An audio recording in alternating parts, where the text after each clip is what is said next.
I'm a 34-year-old single mom to two amazing kids, my son, who's 8, and my daughter, who's 5. Life hasn't always been easy, but I've worked hard to build a stable, happy home for us. My brother, Daniel, is 37, married to Jessica, and they have 2 kids, a 10-year-old boy and a 7-year-old girl. On paper, Daniel's life is picture perfect: a 6-figure corporate job, a big house in the suburbs, and a stay-at-home wife who seems to have everything under control. But trust me, it's not as perfect as it looks. Daniel and I have never been close.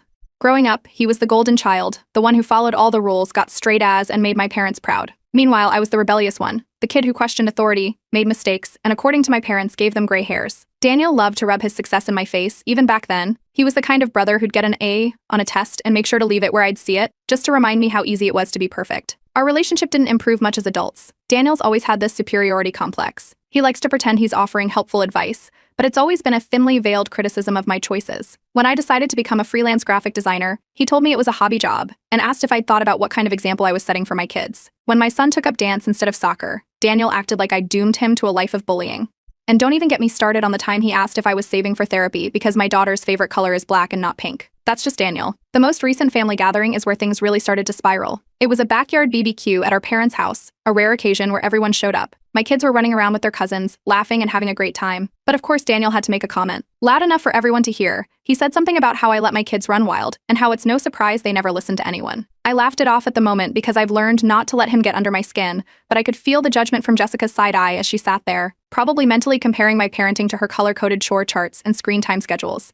Daniel and Jessica are the definition of helicopter parents. Their kids aren't allowed to eat sugar, stay up past 7:30, or watch anything that isn't educational. Jessica is always posting these Pinterest-worthy pictures of their family game nights or homemade science projects, but their kids always look tired. It's like they're being raised in a pressure cooker. Meanwhile, Daniel acts like being a dad is a side hustle. He works long hours and spends most of his time at family events scrolling on his phone, only stepping in to bark orders or criticize someone else. About a week after the BBQ, my mom called me, clearly uncomfortable. She told me she'd heard from some extended family members that Daniel had been saying some pretty nasty things about me. Apparently, he'd been telling people I'm unfit to be a parent because I'm too lenient and that my unstable lifestyle is going to ruin my kids. He even hinted that someone should call Child Protective Services to step in before it's too late. I was stunned. It's one thing to criticize me to my face, but to go behind my back and say things like that, to involve CPS, that's a whole new level of betrayal. A few days later, my worst fear came true. There was a knock at my door, and standing there were 2 CPS workers. They said they'd received an anonymous report about unsafe living conditions and neglect. My heart was racing, but I let them in. They were polite but thorough, asking questions about everything from my kids' diet to their sleeping arrangements. They even spoke to my son and daughter, who, bless them, were confused but cooperative. After about an hour, the workers told me everything looked fine and they'd be closing the case. Still, the experience left me shaken. At the next family event, I decided to confront Daniel. I didn't accuse him outright, but I asked if he knew anything about the CPS report. He smirked and said something about how people just want what's best for the kids, and sometimes it takes an outsider to see the bigger picture. It was all I could do not to scream. My parents were furious when they found out, but they refused to cut ties with Daniel, saying it was important to keep the family together. Jessica, of course, stood by her husband, claiming they'd only ever acted out of love because I'm too selfish to put my kids first. That's when I knew I couldn't trust them. I started keeping a journal of everything, every passive-aggressive comment, every questionable thing I noticed about their parenting. At family gatherings, I started paying closer attention to their kids, who seemed more withdrawn every time I saw them. I didn't know where this was heading, but I knew one thing for sure. I wasn't going to let Daniel and Jessica get away with this. Update 1. Things started to unravel not long after the CPS visit. I was scrolling through my messages one evening when a notification popped up from someone I hadn't spoken to in years. It was an old friend of Jessica's, someone she'd been close to before marrying Daniel, but had drifted apart from. She started by asking if everything was okay, which immediately made me suspicious. Then she dropped a bombshell. Jessica had been venting about her marriage on private online forums. Apparently, she was struggling with Daniel's controlling behavior and felt trapped. According to the messages, Daniel's need for control extended far beyond the kids. He micromanaged every aspect of their lives, from their schedules to their finances. Jessica had even admitted in one post that she sometimes felt like another one of his children, instead of his wife. The friend didn't have screenshots but suggested I check Daniel and Jessica's social media accounts for clues. That night, I went down the rabbit hole. Daniel's social media was plastered with pictures of their perfect family, vacation photos, holiday dinners, and happy birthday posts. But the more I looked, the more cracks I noticed. Jessica often looked tense, and the kids rarely smiled naturally in the photos. It was like they were performing for an audience. There were also comments from Jessica's personal account that seemed a little off. She would write things like another busy week, but we made it through. Or always so proud of my family, statements that sounded like they were trying to convince someone, maybe herself, that everything was fine. The next family gathering wasn't any better. It was another BBQ at our parents' house, and Daniel's kids seemed exhausted. His youngest kept yawning, and the oldest flinched whenever Daniel raised his voice, even if it wasn't directed at them. They were quieter than usual, too, barely engaging with my kids. At one point, Jessica and I ended up in the kitchen together,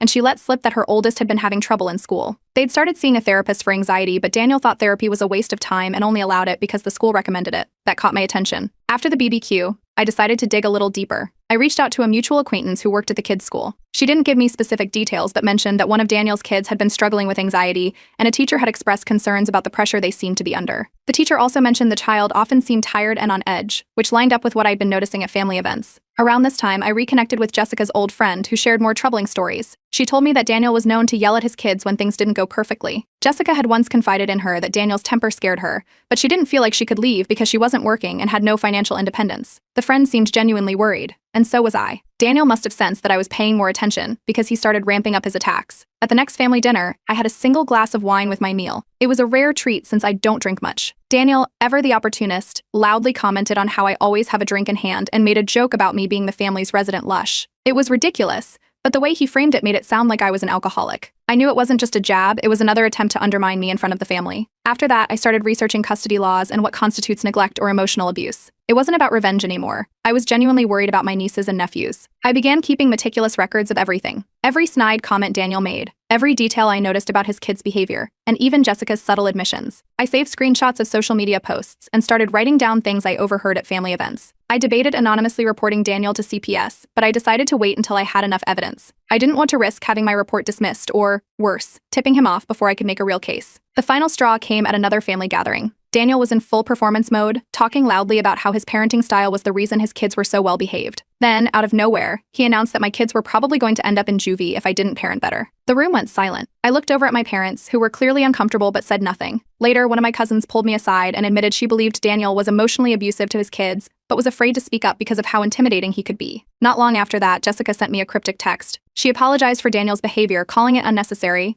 but when I tried to respond, she quickly backtracked, saying she shouldn't have said anything and asking me to ignore the message. It was clear she was scared. At this point, I started noticing Daniel's hypocrisy more and more. Despite his hands-on dad image, he frequently worked late and left Jessica to handle everything at home. The cracks in his perfect facade were becoming impossible to ignore.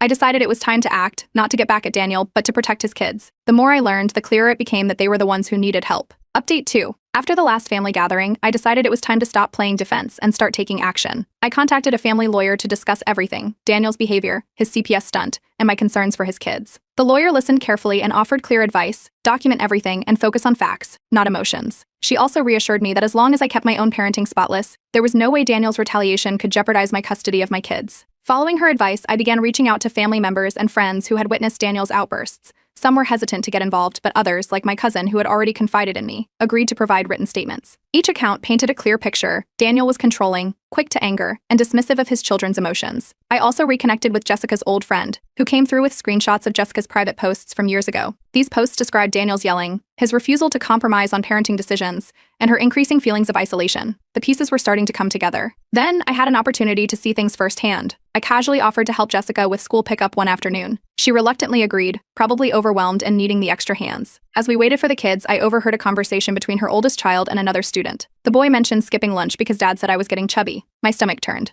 Later, I gently asked Jessica about it, and she admitted that Daniel had been obsessing over the kids' eating habits, even going as far as to remove snacks from the house entirely. That was the tipping point. I filed an anonymous report with CPS detailing everything I'd documented. I kept the focus on the kids, their anxiety, their apparent exhaustion, and the unhealthy pressure Daniel seemed to put on them. A few weeks later, CPS conducted a surprise visit to Daniel's home. While they didn't find evidence of physical abuse, they noted a high level of tension in the household and scheduled a follow-up. Daniel's carefully curated image was beginning to crumble. When news of the CPS visit got back to him, Daniel was furious. He confronted me at a family dinner, loudly accusing me of being behind the report. I denied it, keeping my expression neutral, and he stormed off. The rest of the family was left in an awkward silence, but I noticed a few of them exchanging knowing glances. It was clear that more people were starting to see through Daniel's act. The confrontation seemed to push Jessica to her breaking point. A few days later, she showed up at my house, visibly shaken. For the first time, she openly admitted how bad things were at home. Daniel's yelling wasn't just reserved for the kids, it extended to her, too. He criticized everything she did, from how she managed the house to how she handled the kids' schedules.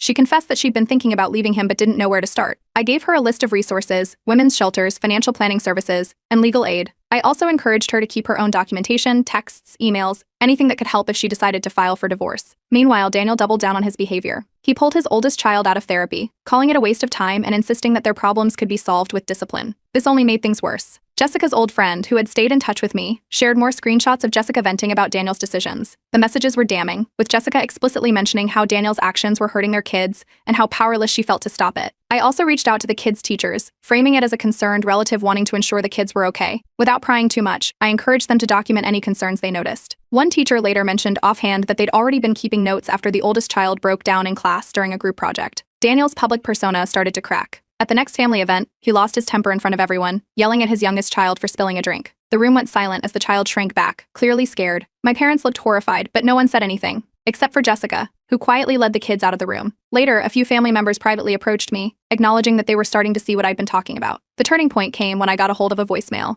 Jessica had accidentally forwarded it to me while we were discussing resources. In it, Daniel berated her for not controlling the kids better, calling her useless and blaming her for their struggles in school. The tone was harsh, the language degrading. It was exactly the kind of evidence I needed to show the extent of his behavior. With the voicemail in hand, I went back to my lawyer. She helped me craft a plan to ensure Jessica and the kids could get the help they needed while protecting myself and my own children from Daniel's retaliation. It wasn't about revenge anymore, it was about accountability and safety. And for the first time, it felt like Daniel's house of cards was about to come crashing down. Update 3. Not long after I received that voicemail of Daniel berating Jessica, things began to escalate quickly. A few weeks later, CPS showed up at Daniel's house again. This time, it wasn't because of my report. One of the teachers at his kids' school had anonymously reached out after noticing that Daniel's oldest had been crying in class and expressed fear of going home. CPS conducted another home visit, which only seemed to amplify the tension in their household. Though no physical abuse was found, the investigator made note of the emotional strain on the children and flagged the case for continued monitoring. Daniel's reaction to this second visit was explosive. He started pointing fingers at everyone in the family, accusing various people of working with CPS to sabotage him. He went so far as to accuse our parents, who had remained cautiously neutral until this point. His paranoia only served to alienate him further from the extended family. Cousins who once defended him began to quietly distance themselves,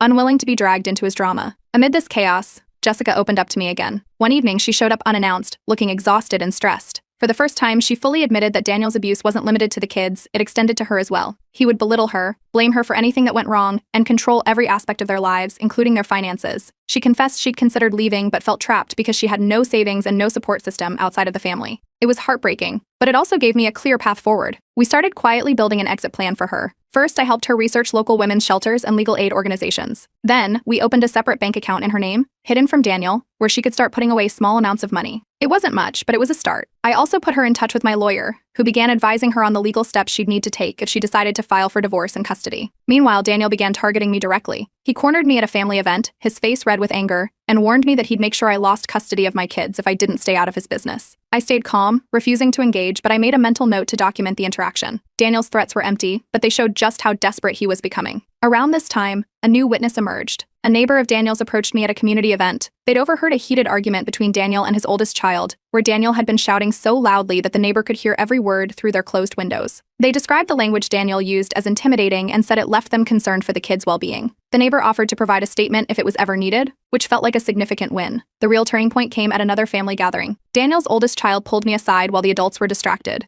They admitted they felt scared all the time and didn't like going home. When I gently asked if they'd ever told anyone else, they shook their head, looking terrified of the consequences. It was clear they were desperate for help, but they didn't know how to ask for it. A few days later, I decided to confront Daniel directly in a neutral setting. I carefully laid out what I'd observed, his kids' anxiety, Jessica's exhaustion, and the reports from CPS, and tried to reason with him.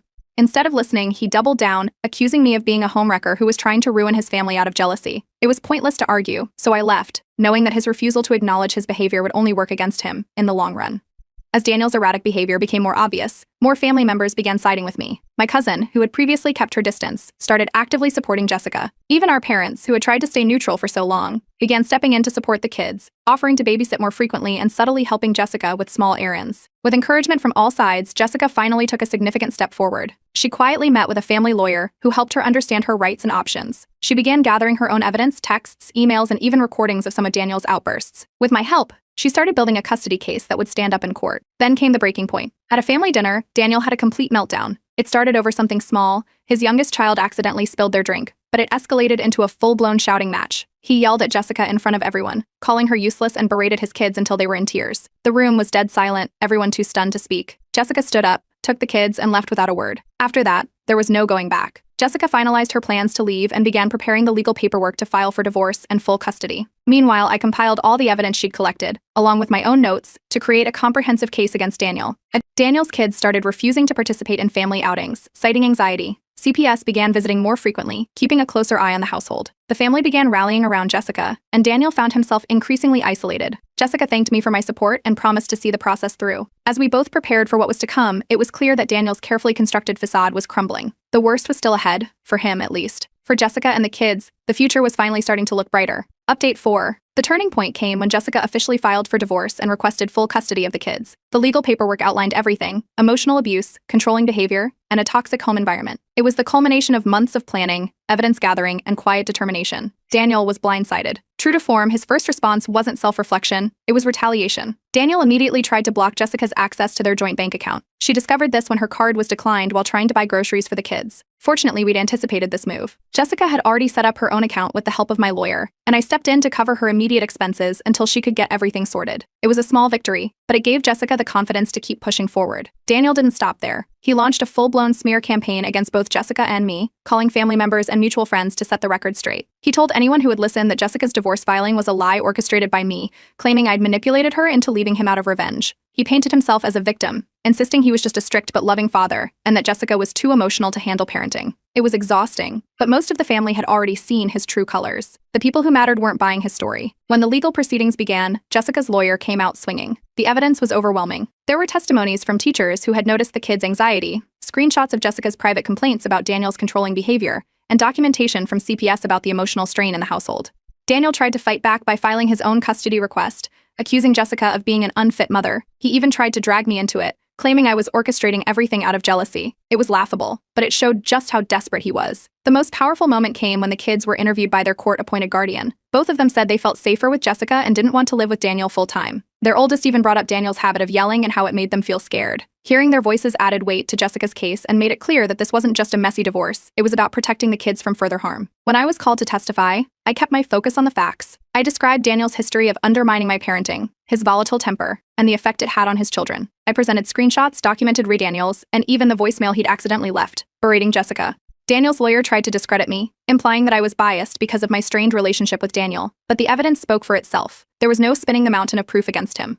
Daniel's attempts to bring in character witnesses backfired spectacularly. A few people initially agreed to testify on his behalf, but most backed out before the trial. Those who did show up crumbled under cross-examination, admitting that they'd witnessed his controlling behavior or heard about his outbursts. Instead of strengthening his case, they made him look worse. Meanwhile, Jessica received overwhelming support from the community. Teachers, family friends, and neighbors wrote letters attesting to her fitness as a parent and the toxic environment Daniel had created. Even people who had stayed neutral up to this point began quietly siding with her. The tide was turning, and Daniel was losing control. The courtroom drama hit its peak when Daniel lost his temper during a hearing. It started with a minor disagreement about scheduling, but he escalated quickly, yelling at Jessica and even snapping at the judge. The judge warned him to control himself, but the damage was done. His outburst only confirmed what everyone already suspected. Daniel's temper was a major issue, and his home wasn't a safe environment for the kids. The fallout from his courtroom behavior rippled through the family. Those who had been on the fence finally cut ties with him, siding with Jessica and offering their support. Daniel found himself increasingly isolated, and his desperation became more apparent. As the date for the final custody ruling approached, Jessica's lawyer expressed confidence that the judge would rule in her favor. In a last-ditch effort to regain control, Daniel tried to discredit me. He dug up old personal information, stuff from years ago that had no bearing on the case, and tried to leak it to the family. It was a pathetic move, and it backfired spectacularly. Instead of making me look bad, it made Daniel look petty and desperate. The family's opinion of him sank even lower, and I didn't even have to defend myself. His actions spoke louder than any words I could have said. Now, we're in the waiting game. The custody ruling is just around the corner, and there's nothing more we can do. The evidence has been presented, the witnesses have spoken, and the kids' voices have been heard. All we can do is wait and hope that justice prevails. No matter what happens, I know one thing for sure: Daniel's reign of control is coming to an end. The future for Jessica, for the kids, and for everyone he's hurt is finally starting to look brighter. Update 5. The custody ruling finally came in, and it was everything we had hoped for. The judge granted Jessica full custody of the kids, citing the overwhelming evidence of Daniel's emotional abuse and toxic behavior. Daniel was given limited supervised visitation, a decision that hit him hard. The judge also ordered him to attend anger management classes and parenting courses before he could even request unsupervised visits. It was a clear acknowledgement of the damage he had caused, and it was the first real step toward protecting Jessica and the kids from his control. The aftermath of the ruling was not kind to Daniel. His reputation, already shaky after his courtroom meltdown, took a nosedive. The family and community that had once respected him now saw him for who he really was. Even his staunchest allies started to pull away. It was as if everyone realized at once that his strict parenting was just a cover for his controlling, abusive nature. Without his facade of perfection, Daniel was left isolated and humiliated. Meanwhile, Jessica and the kids began their new life. She moved into a smaller but cozy home in a nearby neighborhood, where the kids could stay in the same schools. The change was immediate. The kids seemed lighter, freer. Therapy became a regular part of their lives, and their oldest, who had struggled with anxiety and fear, started to open up more in school and at home. Teachers began reporting significant improvements in behavior and participation. The youngest, too, blossomed in the calmer, supportive environment that Jessica created. The ripple effect of the custody battle reached the rest of the family, too. Relatives who had stayed on the fence throughout the drama began reaching out to me, apologizing for not believing me sooner. They admitted they had brushed off my warnings about Daniel for years, but now, after seeing everything unfold, they couldn't ignore the truth. It felt vindicating, but it was also bittersweet. Their apologies came too late to undo the harm Daniel had caused, but at least they were finally taking accountability. Daniel, of course, couldn't let things go. He attempted to rebuild his image on social media, posting staged pictures of himself during supervised visits with the kids and captions about how much he loved being a dad. But the response wasn't what he hoped for. His posts were met with skepticism and, in some cases, outright ridicule. It was clear that his attempts to save face weren't fooling anyone. The community saw through his efforts, and his once perfect image was permanently tarnished. As for Jessica, she started thriving in ways no one could have predicted. With the weight of Daniel's control lifted, she began exploring her independence. She took a part-time job at a local boutique, something Daniel would have never allowed her to do before, and started thinking about going back to school to finish her degree. Her confidence grew day by day, and she became a role model for her kids in a way she hadn't been able to before. The resolution of the custody battle also had a positive impact on my own family. With the drama behind us, my kids no longer had to witness the tension that had hung over every family gathering for years. They started thriving in their own activities, and our home became a much happier, calmer place. It was a reminder of how much stress Daniel's behavior had brought into all our lives. One unexpected bright spot came from Jessica's old friend, the one who had initially reached out to me with the screenshots of Jessica's online posts. She reconnected with Jessica after the divorce, offering emotional support, and even helping her navigate the early days of single parenting. It was heartwarming to see Jessica rebuilding her support network and surrounding herself with people who genuinely cared about her well-being. Daniel's struggles didn't end with his reputation. The financial strain of legal fees, child support payments, and court-ordered classes started to take its toll. He had to downsize his own lifestyle significantly, selling off the flashy car he used to flaunt at family gatherings and cutting back on the luxuries he'd once bragged about. It was a sharp contrast to the image he had tried so hard to maintain, and it left him with even less power to control Jessica or the kids. Eventually, CPS closed the case, declaring Jessica's home safe and stable. The kids were thriving, and there was no need for further intervention. Daniel, however, remained on their radar, with occasional check-ins tied to his supervised visitation. It was a clear message that the system wasn't going to let him slip through the cracks. Toward the end of it all, Daniel tried to make amends with me. He approached me at a family event, offering what felt like a half-hearted apology for everything he'd done. I listened, but when he finished, I told him plainly that his actions were unforgivable. He had put Jessica, the kids, and me through hell, and no amount of apologies could erase that. I made it clear that while I hoped he could grow and do better, I wasn't interested in rebuilding any kind of relationship with him. As I reflect on everything, it's hard to believe how far we've come. What started as a simple family rivalry spiraled into something so much bigger, but in the end, justice was served. Jessica and the kids are safe, thriving, and finally free from Daniel's control. My own family has found peace again, and the extended family is starting to heal. While there's still a long road ahead for everyone involved, I'm hopeful for the future. For the first time in years, it feels like we're all moving forward, on our terms, and without Daniel's shadow hanging over us.